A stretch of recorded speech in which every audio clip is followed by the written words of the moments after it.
So you said you found somebody else. Nah, setelah melihat cuplikan video sebelumnya, kira-kira apa yang teman-teman sekalian pikirkan?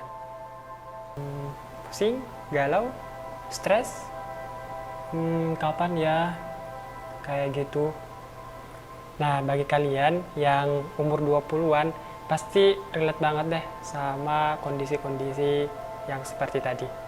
Umur 20-an seringkali disebut dengan istilah quarter life crisis.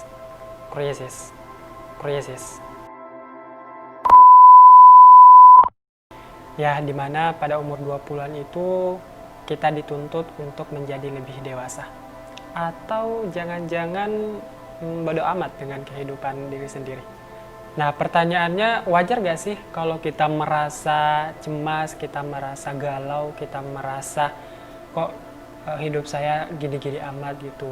Kita pengen seperti orang lain. Wajar gak sih berpikir seperti itu?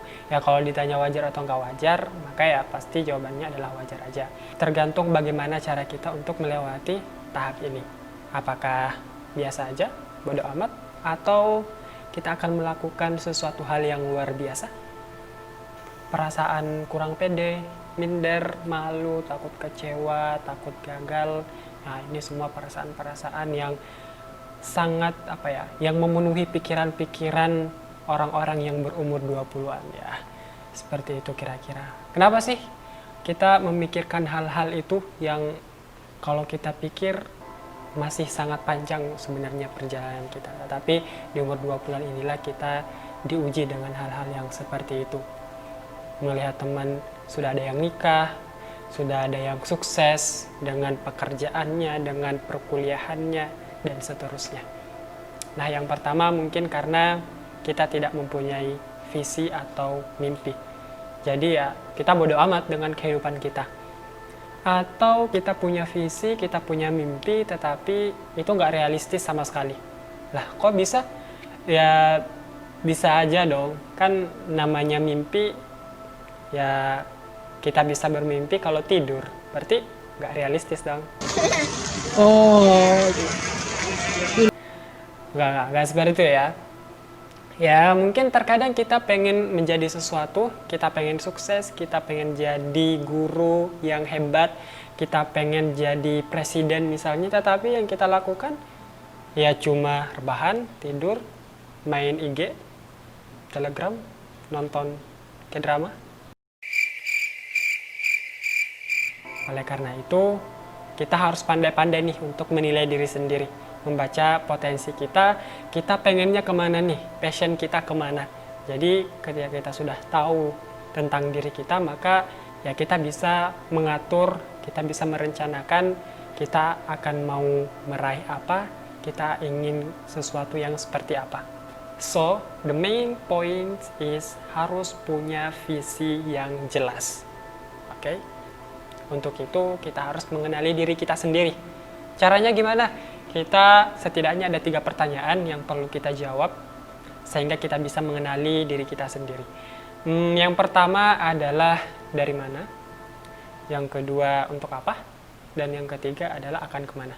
Ini setidaknya 3 pertanyaan dasar yang kalau kita bisa jawab, insya Allah bisa menyelamatkan kita dari kondisi krisis tadi.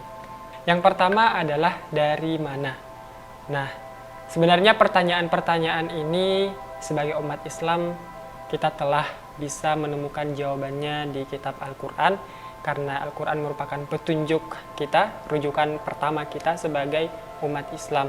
Bahkan salah satu ulama, Muhammad Fathullah Gulen, mengatakan bahwa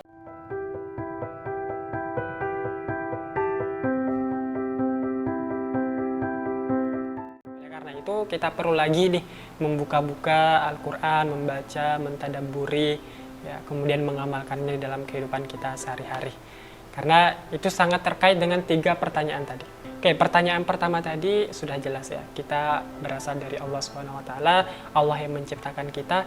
Kita bukan merupakan hasil evolusi dari kera menjadi manusia, itu sangat benar-benar tidak seperti itu. Kita merupakan manusia yang sempurna yang diciptakan oleh Allah SWT. Nah, yang kedua adalah untuk apa? Nah, untuk apa sih Allah menciptakan kita? Untuk apa kita hadir di dunia ini?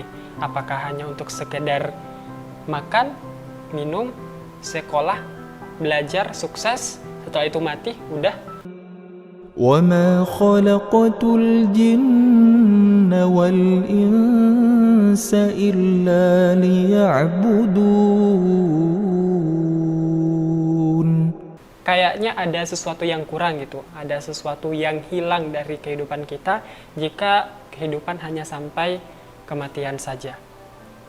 Maka pertanyaan ketiga akan menjawab hal itu. Ya, akan kemana? Akan kemana kita sebenarnya setelah kehidupan kita di dunia ini?